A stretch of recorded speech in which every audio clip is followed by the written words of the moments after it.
Now to our main program.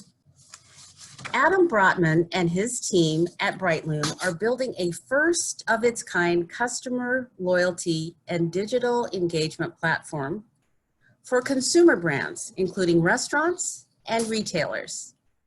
A longtime technology innovator, Adam is passionate about helping brands build meaningful customer relationships through loyalty, mobile technology, and personalized digital engagement.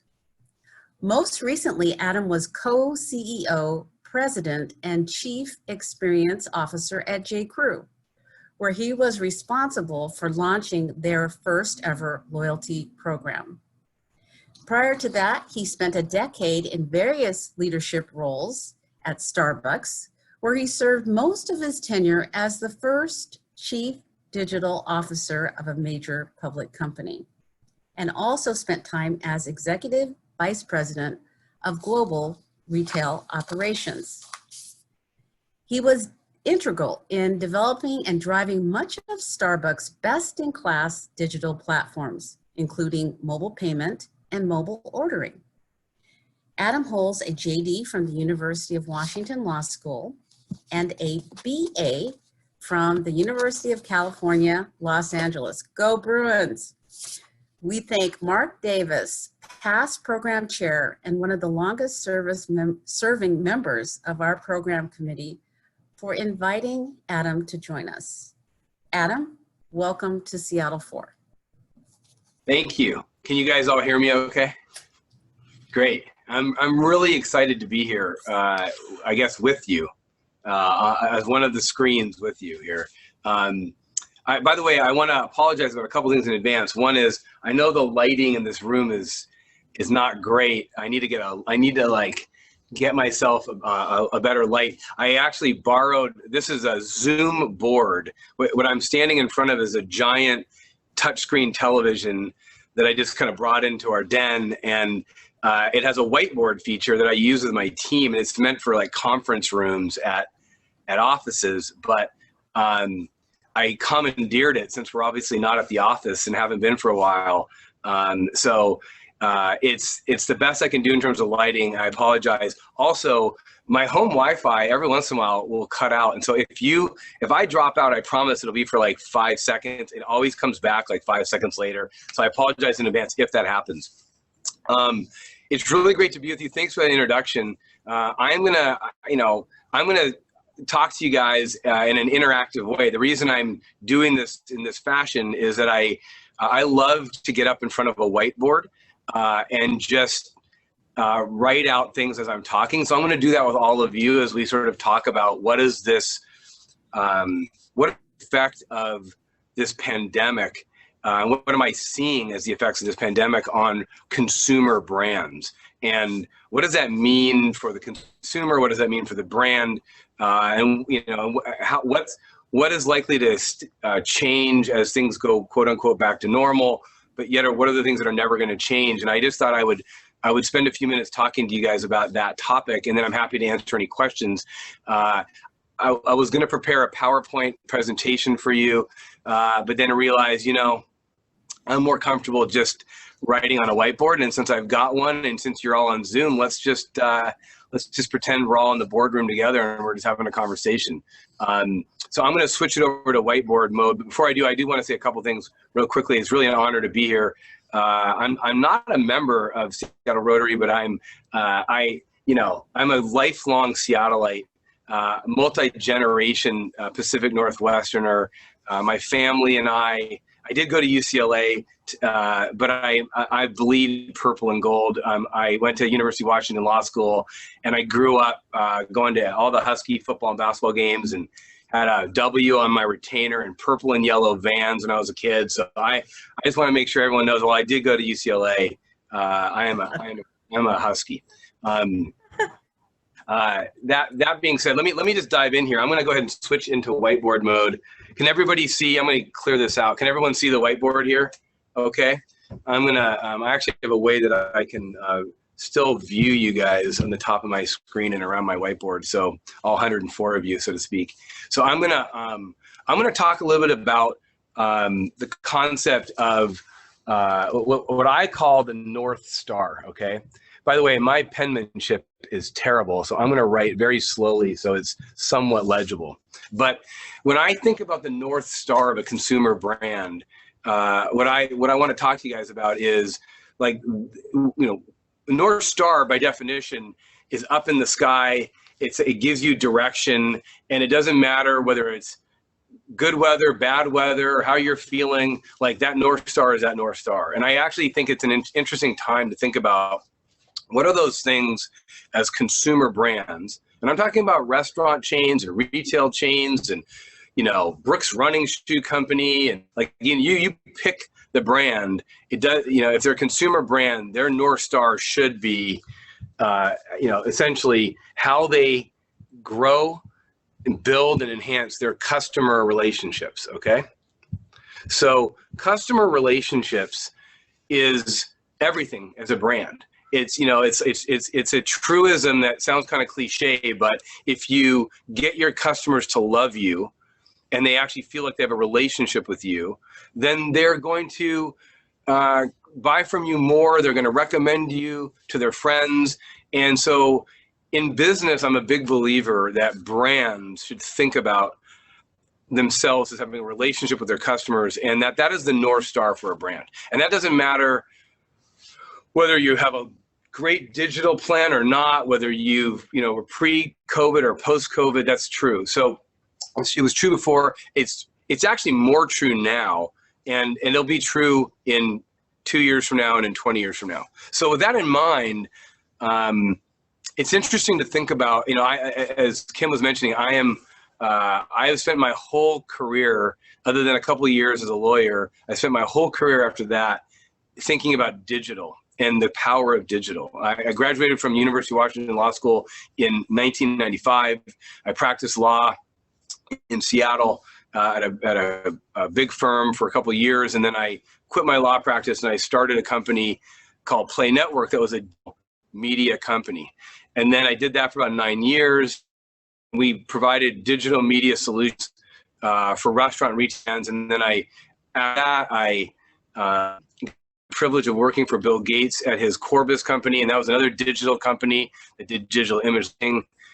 I had the ability to then go on and be the digital office box, and we built the digital box. Even as recently doing something similar for J. Crew. But the point of my story is that of my career is that I learned how important digital was to creating and enhancing these customer relationships. So the most powerful way, and you'd think this is not counterintuitive, this is not intuitive. You'd think, no, isn't the most powerful way to cultivate and enhance a customer relationship physically when you engage with them in the store or the restaurant or in some other way? But the reality is, no, that is very powerful, but it's not nearly as powerful as digital as the primary means, as a means for enhancing your customer relationships, okay? So this is an important point. I told you my penmanship was terrible. That's supposed to be an E. So what I came to learn in my career is that the digital is the most powerful way to enhance and extend your customer relationship. That was true as I was, you know, as digital was coming on strong in the late 90s. It was true all during the 2000s, and that is especially true today. So if you think about that, like, okay, if customer relationships are the North Star, and that's how you're going to build your business, and you got to, like, own them and enhance them and build them and strengthen them. And digital is your number one, I'll put a red underline under that, your number one way of enhancing and extending customer relationships, then what just happened with this pandemic is fascinating. Because what just happened because of the quarantine, social distancing, and the various stay-at-home orders is that for a consumer brand, digital went from just being the most powerful way to enhance your customer relationships to being your primary channel of selling to and engaging with your customers. And let me give you some statistics that are interesting in that regard. So, by the way, it was always a journey. I'm going to draw a chart and then I'm going to erase it for a second. But I saw a chart the other day that talked about e-commerce. And it talked about the percentage of e-commerce as a percentage of all commerce done from consumer brands. And for the last 10 years, that chart looks something like this. And it went from about 3% to about, it had gone to about 15% over 10 years. And then in the last 2 months, it went like this. And it went to just under 30%. This is of all commerce. It went from 15%, it was on a 10-year journey, and then it went to 30%. And if I wanted to draw a similar chart for restaurants and restaurants, and not in restaurants' version of e-commerce is what's called digital ordering. At Starbucks, we called it mobile order and pay. This is like order ahead for curbside or takeout or delivery. Okay, so digital ordering for restaurants. It's 6 or 7 year journey went from 0 to about 20%. So that was interesting. And then in the last 3 months, it went to 60%. And by the way, now, of course, this is because we can't go in the restaurant right now. We're not allowed to, nor should we be. And that's going to happen slowly, even when they allow us to. But think about that. You went 300% increase in the number of orders that happened digitally as a restaurant, whether it's for takeout or delivery. And so what we've seen is, let me just erase this stuff for a second. So what we've seen is this journey that we've been on, that's been on for 10 years, where digital, even though everyone sort of knew it was a powerful means to enhance and extend your customer relationships, because it's your North Star, it's a powerful means. What happened is this journey just became the destination overnight. Now digital is primary. It went from a journey to, and I don't know if it's going to go back from 60% to 40% or whatever, but it's not going back to 20% for restaurants. And I don't know if e-commerce is going to go from 30% back to 20% instead of 15%, but it's not going back to 15%. And that's the percentage of orders. And one of the formulas that I wanted to point out is that, and this is a kind of a tried and true formula that we learned at Starbucks, and Amazon could speak to this, and everybody could talk about this, which is that, there's a formula that, and this is kind of the basis of a lot of companies' digital strategy, that the formula is the more digital orders you have, so I'm going to abbreviate digital orders, the more digital orders you have, the more your ticket is going to be higher, your average sale is going to be higher, so higher ticket. You get data off that customer that you can use, which allows you to personalize your engagement through personalized emails and other messages and recommendations and offers to your customers. And that higher ticket and that data and that personalization, that will equal, when you do that, that gives you basically a better customer experience, because now it's more relevant. I'm getting relevant offers. I'm getting relevant recommendations. I'm having an easier time. So you get better experience, and you have, therefore, a greater customer connection. And when you have a better experience and a greater customer connection because you've done personalization, because you have higher digital orders, it equals happier customers and higher sales. And this formula is like the classic digital strategy formula for a lot of brands right now. And they've known it for years. But when digital became primary, it was interesting to see how a lot of CEOs of consumer brands were instantly thinking, wow, this just became primary. My journey became a destination. I understand this formula. I need to develop a digital strategy. So one of the things I wanted to talk to you about for a second is, like, if you know this, and this is happening right now, and you know that it's not going to just go back, how do you develop a digital strategy if you're a consumer brand? Sorry. I'm using my hand to erase this. This is really high tech. And I know I promised I would use good penmanship, and this is about as good as I can do, so I apologize. I hope I'm making sense, and I'll take questions in a second. So you've got, so now the question is, all right, what's my digital strategy supposed to be? I mean, now that I know all this, I better, you know, literally in every boardroom and in every executive team room right now across the world, and certainly across the country and across the Pacific Northwest, I need to develop a digital strategy in light of what's happening, in light of the acceleration that just occurred, and in light of the fact that it's not going to go back. And how do I do that?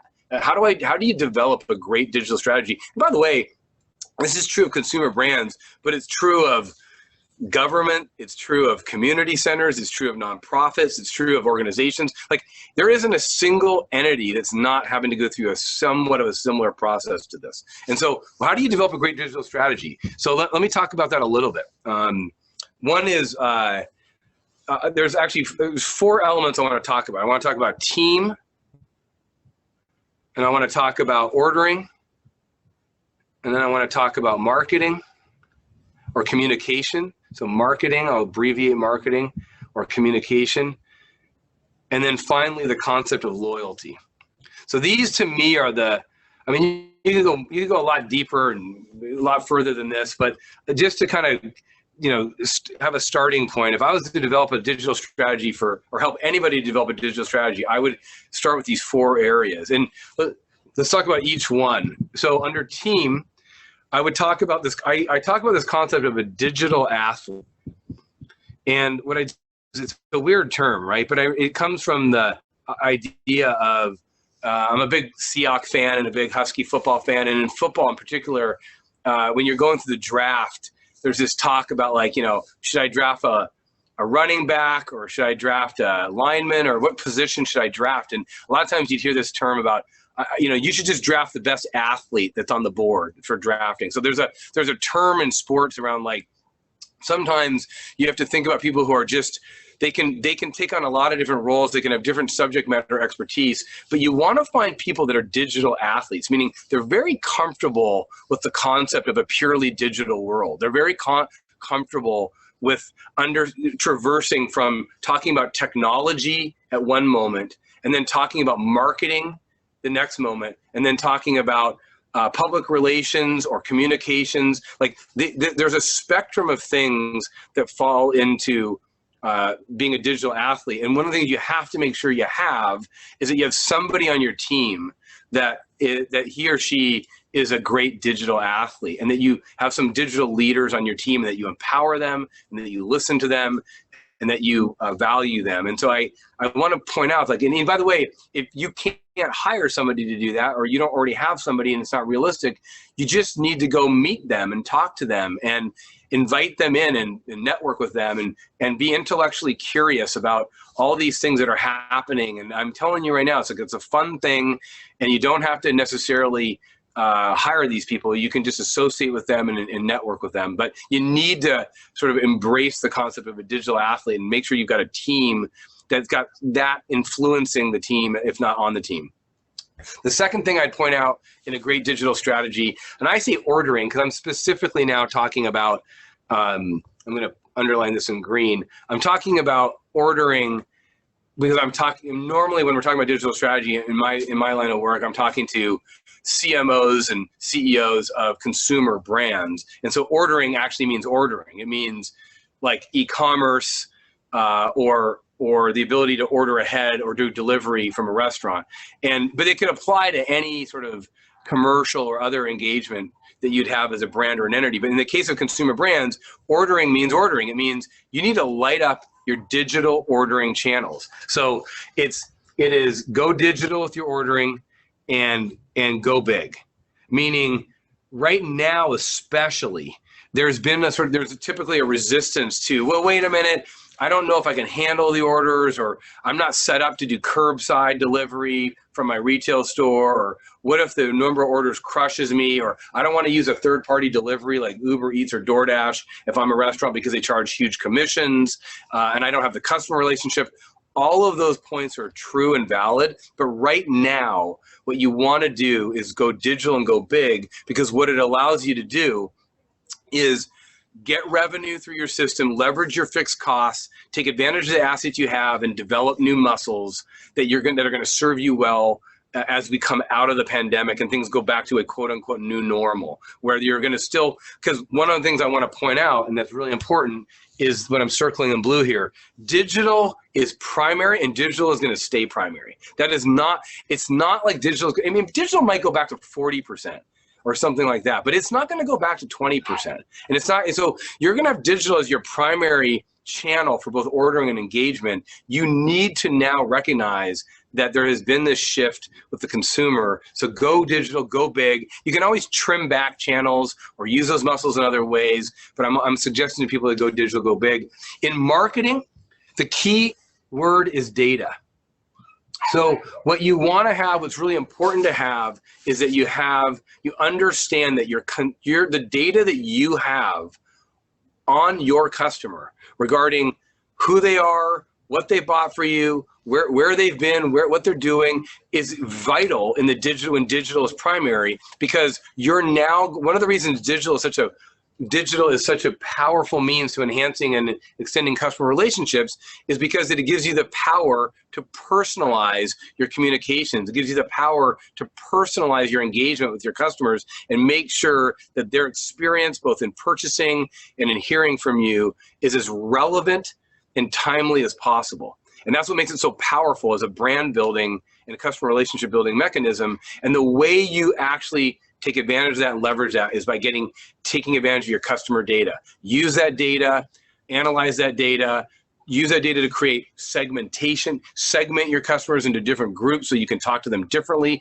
not one size fits all. Use that data to understand what your customers are doing so you can get insights, so you can make menu adjustments or product adjustments or brand messaging adjustments. And then the final piece that's important is loyalty.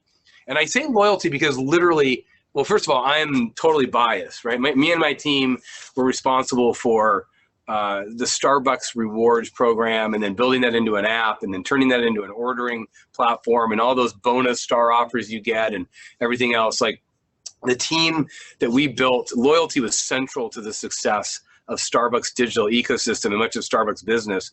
But there's a reason why. It's because when you have a customer relationship and you want to enhance it and strengthen it, it's a two-way street. You want to reward that customer for them loving you, and you want to reward them, both literally reward them by letting them earn rewards. By the more they spend from you, the more rewards they can earn. So literally let there be like a product or financial reward, but also an emotional reward. Let your customers feel like that they are part of your family, that they are a card carrying member of your brand, both literally and figuratively. And so loyalty programs accomplish a lot of things. They allow you to literally reward your customer, but they also allow you to emotionally connect with your customer in that way. And then finally, if you're getting really fancy, what they let you do is they let you use loyalty points as opposed to discounts when you want to encourage your customers to buy from you. And it's an interesting trick. At Starbucks, I'll tell you a funny story.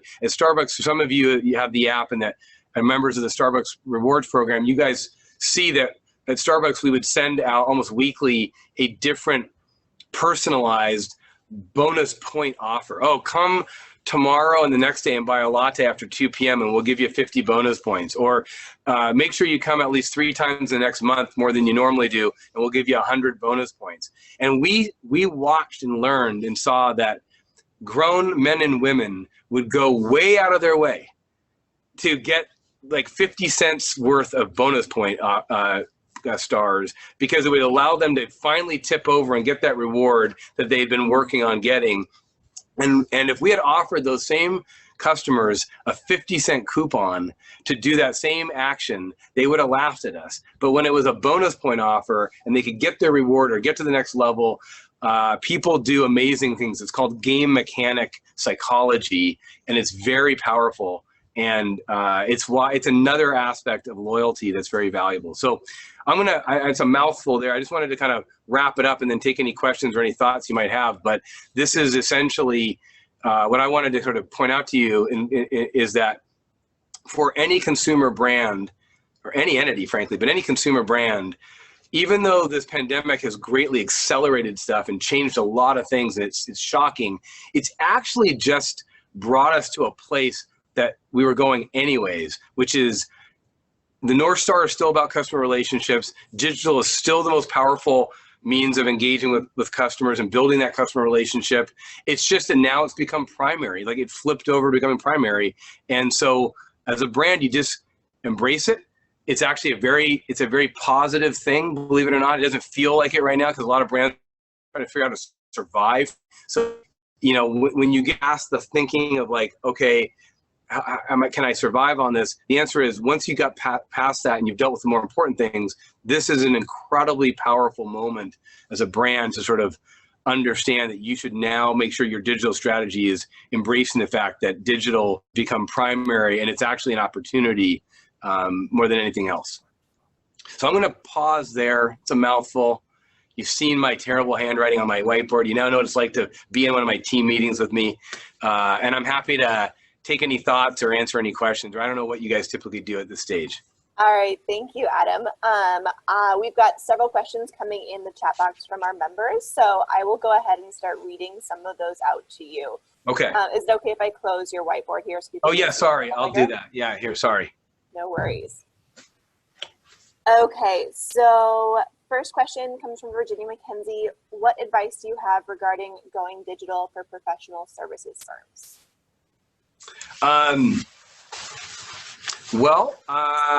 You know, let me think about that for a second. You know, so it's funny, as a former lawyer and also as, you know, I'm watching what people are doing right now. My advice to a professional services firm would be to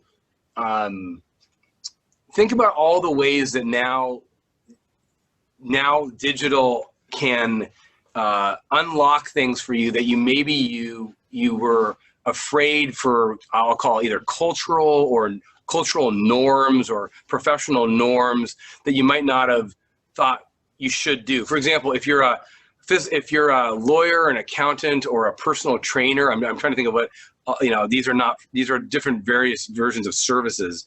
Like all of a sudden you could start to offer services or offer yourself up to provide advice or services in a way that's virtual and asynchronous, meaning that, you know, digitally, that you might have thought if I had offered that up before, I would be, I'm doing something that I'm mailing it in, or I'm cheating in some way. And what I'd suggest right now is this is a moment in time where you can be very creative, and everyone's actually going to appreciate the creativity to, a personal trainer, for example, and I'm not, that's not necessarily professional services, but a personal trainer or an accountant can suddenly start to do some things around Zoom or around video conferencing to offer up their services or their advice or their whatever, and they can maybe scale to a greater degree. They can be in more than one place at once. They can do things like I just did, do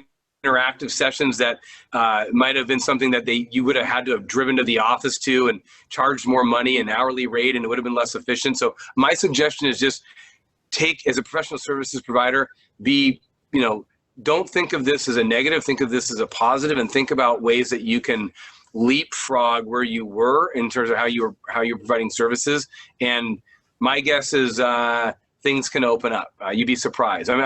By the way, as a side note, this is not a professional services example, but I think this applies to a lot of examples. I know about one of the most famous restaurants in the country that's a sit-down fine dining restaurant. I know Canlis is doing something similar. They went from never having done a takeout meal prior to the pandemic to now being takeout only, and they're doing more business with better margins than when they were a sit-down restaurant. Now, that doesn't change the fact that maybe they don't want to be a takeout restaurant, but they want it to be a fine dining in-house restaurant. So, but it's unbelievable that one of the most successful fine dining restaurants in the country is doing more business with better margins now than they were before, because they embraced a digital ordering and curbside and takeout model, which allowed them to service a much broader array of customers than they ever could before.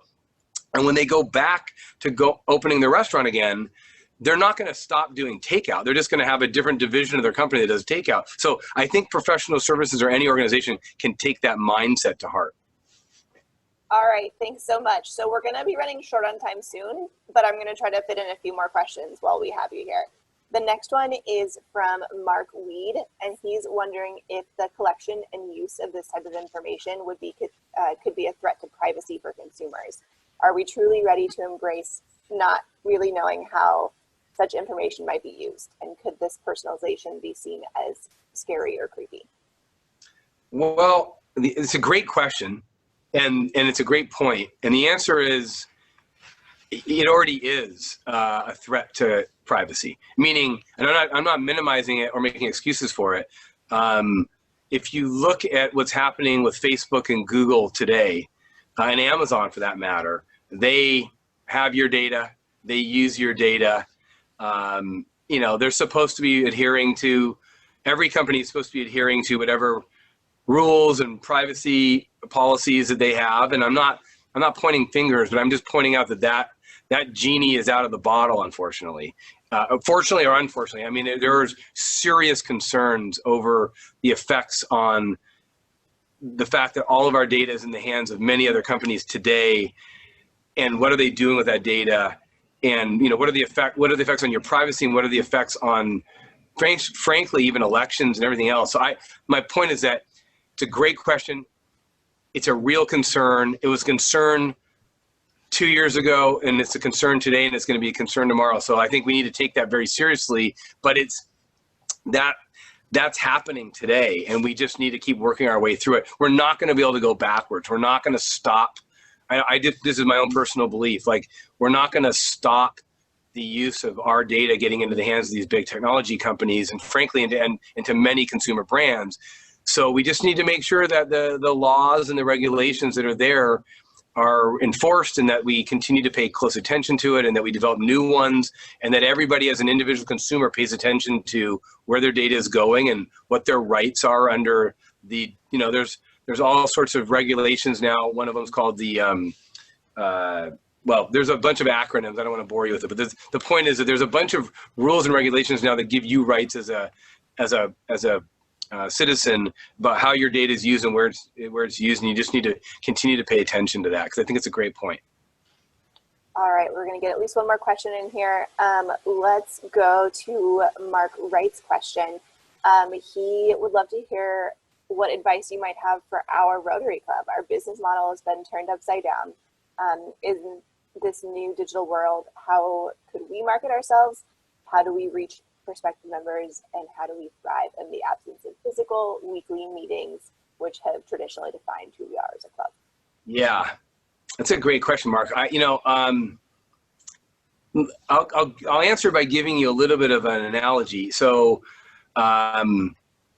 we at our company Brightloom, we have about 50 people, 50, that work for us, and we had a small office, and we were planning on growing.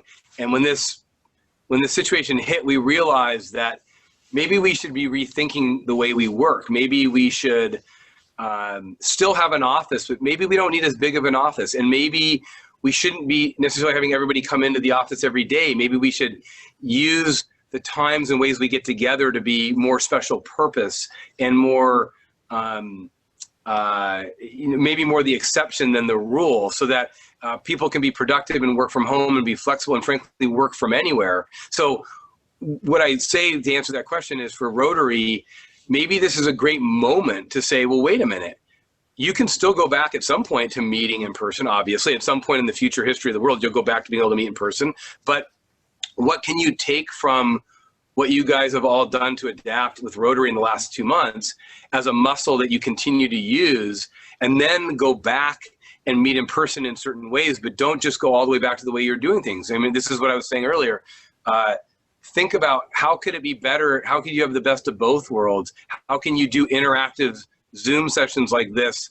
How can, frankly, I'm speaking personally, and maybe people like me that I would love to be a member of the Seattle Rotary, and how do I become a member? I always thought I never had time or couldn't do it, but maybe now if I can just go into my living room and join you guys for a couple meetings every once in a while and enjoy. I mean, I'm just pointing out that it opens up possibilities for how you think about membership, how you think about engagement. It doesn't mean you have to change everything, because your North Star, I'm gonna try and put a big bow on this whole conversation. Your North Star as a Rotary is not going to change. You have your mission, you have your North Star, and what matters to you. And now you have new tools and new ways to be on track even better.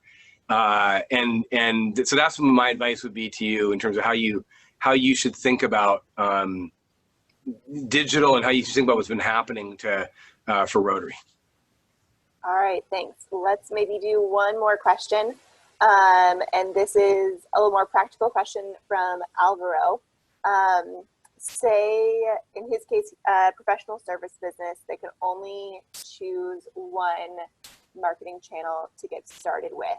What initial digital marketing channels would you recommend to start with? Email marketing versus social media versus CPM, etc. Well, I'm going to cheat a little bit and say it depends in both. I know the answer. I know the test question was you only get to choose one, but you're not, by definition, email is probably going to be your best bet as you start to build up a loyal following of clientele. But social media is going to be a better place for you to go attract new customers, and to use the power of all that data we just mentioned they have. Like, they know, they make it incredibly easy, and it's very effective. They being Google, Facebook, etc. They make it very easy for you to find new customers, or find customers that look like your current customers. But for your current clientele, nothing beats, I'll call it email, and then your own website that you could link to for ways to engage. I mean, if you really want to get fancy, you could have a mobile app, or you could do other fancy things. But the point is, the answer to your question is, think about owned channels and paid channels. You have your owned channels. Email's an owned channel because it's your email list. You can use it the way you want, and your website's your own channel. You may even have text messaging or other things like that. These are your own channels. Your social media is mostly a paid channel. What I mean by that, and I know we're running over time, but it's important that I point this out. It used to be that if you built up a bunch of followers and fans on your social media, Instagram or Facebook or Twitter or whatever, you could put a message out there and your own fans and followers would see it. But it's harder to do that now. These social media platforms, several years ago, they switched over to what's called a pay-to-play model, or an algorithm, and they only show mostly those posts that are being paid for. And so that's okay, because if you want to pay to acquire some new customers, you can do amazing things with platforms. And wrong, those platforms are still valid. You still want to post on them. You still want to go there just in case your customers or your clients decide to go to the social media channel on their own. But it's pretty rare that, it's pretty rare that Mark goes to check out his accountant's, Facebook page. I mean, maybe he does, but the point is that, probably not. I mean, he goes to his Facebook feed, but he's probably not thinking to go to an individual, even though he might even follow or fan that particular page. But your behavior is to look at your feed, and that feed's going to be controlled by who pays to get their post promoted or boosted. So keep that in mind when you think about what you should use social media for versus the owned channels. Okay, Adam, thank you so much for enlightening us on the power of digital technology to enhance, extend customer relationships, and how we can start thinking about reimagining ourselves here at Rotary. Great to be here. Thanks. We're really glad you could join us today. And now to next week. Please join us when we will continue to hear about economic impacts of COVID-19 from Washington Trust Bank. Our speakers will be Kevin Blair, Regional President, and Jack Heath, President and Chief Operating Officer, who will share their perspective on how the pandemic has impacted our community.